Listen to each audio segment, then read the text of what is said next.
voudrais savoir qui êtes-vous. Ouais.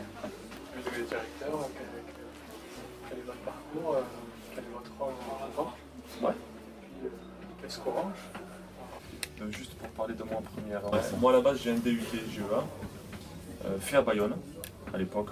Donc j'ai entendu parler qu'il faisait un concours pour rentrer à l'époque à France Télécom, concours de fonctionnaires. C'était d'ailleurs le dernier concours de fonctionnaires qui était organisé.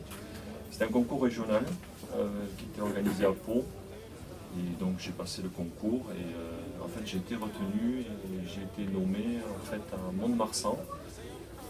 J'ai passé le concours niveau bac moi et à l'époque on m'a envoyé au 10-13 à Mont-de-Marsan, téléconseiller.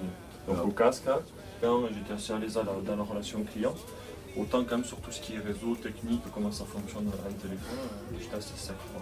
Bon, là c'était une bonne école, j'ai eu la chance d'avoir mon service qui ferme à l'époque et qui soit regroupé sur Pau parce que moi ça m'a permis au final du coup assez rapidement, au bout de 6 mois, de rentrer dans une boutique assis où les gens faisaient la queue gentiment sans dire un mot pendant 3 heures pour acheter un Rola à l'époque, les premiers et les premiers abonnements Wanadoo à l'époque. Voilà, donc c'était vraiment un autre monde quoi. Et les boutiques où il n'y avait pas de part variable à l'époque commerciale, il n'y avait pas de prime à la vente. Par variable, dealer. Ouais, c'est une part variable, c'est une prime à la vente en fait. Et au bout de 18 mois, je suis passé dans un service de vente à domicile chez le professionnel. En fait, ça 4 ans et au bout de 4 ans, j'ai pris un poste d'adjoint dans une boutique. Là, j'étais revenu sur Bayonne. Je suis reparti à Mont-de-Marsan, adjoint à la boutique à Mont-de-Marsan pendant un an. Au bout d'un an, je suis passé responsable de la boutique de Secor. Au bout de 3 ans, j'ai récupéré aussi la boutique de Saint-Paul-et-Dax, donc j'avais les 2 boutiques. Et après, je suis parti 3 ans à Pau, à la boutique de Pau, là-bas. C'était une grosse boutique, un bon parcours, c'est tous les 3 ans. Donc on m'a dit, tu vas aller à l'UAT à Bayonne, ça serait bien que tu y ailles. Donc ça a duré 3 ans, c'était une super expérience. Alors, l'UAT, juste pour vous dire géographiquement que c'est de l'autre côté du rond-point de la mission locale. C'est là où on a travaillé ensemble. Et là, on reçoit des appels de clients en panne d'Internet. Oui, du fixe, manager. Donc moi, ça me changeait parce que j'étais toujours tout seul dans ma boutique. J'aimais bien ça, être assez autonome et tout ça, être assez indépendant, prendre des initiatives. On m'a confié cette boutique qui, malgré qu'elle soit pas bien foutue du tout, parce que c'est vrai que quand on voit les boutiques qui sortent maintenant, c'est la plus grosse boutique du quart sud-ouest de la France. C'est la 15e boutique de France.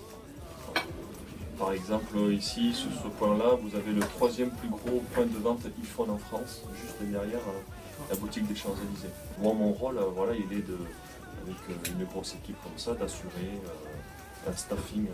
C'est de faire en sorte que les conseillers soient le mieux possible, faire le mieux sur leur job possible pour qu'ils soient le plus performants avec le client. Performant, c'est vendre le bon produit aux bons besoins. Parce que la part variable des vendeurs, maintenant, elle est calculée 3 mois après. C'est-à-dire que si le client, 2 mois après, il a changé d'offre, il a plus son offre, ainsi de suite, le vendeur ne touche plus rien là-dessus. Ça, c'est assez nouveau, c'est assez récent. Donc on ne peut pas coller n'importe quoi au client, faire n'importe quoi avec le client. Vous, votre statut, puisque vous êtes rentré sur France Télécom, vous êtes encore un statut moi je suis fonctionnaire public. Tu recrutes aussi de temps en temps des CDD. Ouais. Comment ça se passe? Alors les CDD, on les recrute en fait essentiellement dans les périodes de congés scolaires. Donc, il y a 2 périodes de recrutement pour Noël et pour les vacances d'été, essentiellement. Quand on fait rentrer quelqu'un, la formation est assez lourde pour maîtriser le boulot, pour connaître tous les systèmes informatiques et puis toutes les offres qui changent tout le temps. L'entreprise n'embauche pas énormément, mais elle embauche tous les ans. Les points de vente, il y en a 3000. Mais maintenant, dans les points de vente, il y a des boutiques réseaux exclusifs, il y a des Mobistore, c'est des réseaux partenaires, c'est des privés en fait, et ils sont franchisés. Orange, il y en a environ 1500. C'est les anciennes boutiques France Télécom. Ouais, exactement. Après, c'est complété par des Mobistore, photostations, où notamment il y a des passerelles dans les embauches. C'est-à-dire que nous, on embauche peu, mais eux, ils embauchent beaucoup. Il faut que le mec soit bon, la nana soit bonne. Et en plus, il faut qu'il soit bon. En évolution interne, on est une entreprise quand même, pour les gens qui ont envie d'évoluer. Il y a vraiment pas mal de passerelles, mais pas que dans la vente. Dans l'entreprise, on a des services d'assistance technique, on a des services de back-office, on a des services, on est dans une boîte de compta, de finance, de juridique. C'est dans les grosses villes. tu n'es pas qu'à faire tes comptes là, s'il y a un coup de feu. Ah oui, oui, oui. Mais moi, enfin, si vous passez de temps en temps, enfin, je suis en GDFA, ce qu'on appelle la GDFA, gestion dynamique de la file d'attente.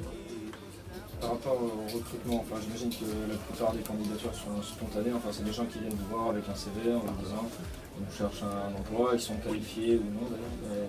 Est-ce que vous, ça vous arrive d'aller cibler, je sais pas, par exemple des écoles de commerce ou j'en sais rien, enfin, ou certaines entreprises justement pour solliciter ces jeunes avant qu'il y ait une démarche ou quoi que ce soit? Ouais, ça peut arriver, ouais. Après, faire du proactif dans les écoles, ça nous est arrivé d'en faire.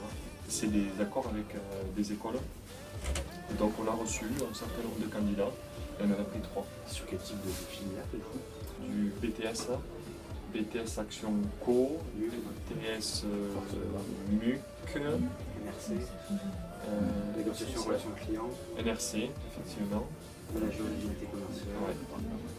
Après, à l'assistance technique, c'est quelque chose qui était allé à la mission locale. Oui. On recrute, c'était niveau bac et c'était ouvert en candidature spontanée. C'est bien qu'il y a un polo. Pour des postes de téléconseiller à l'assistance technique. Oui.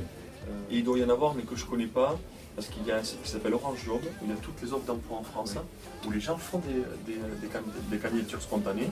Et il y en a aussi certains qui doivent arriver à rentrer dans le groupe sans avoir eu d'expérience dans le groupe. Ça doit arriver. C'est beaucoup plus compliqué. Moi j'avais une dernière question par rapport au recrutement. Vous disiez tout à l'heure que vous passiez ponctuellement par une agence d'intérim. Oui. Ce serait possible de savoir laquelle? Oui, c'est ADECO. ADECO, d'accord. C'est ADECO. Vous avez une convention avec eux? Ouais.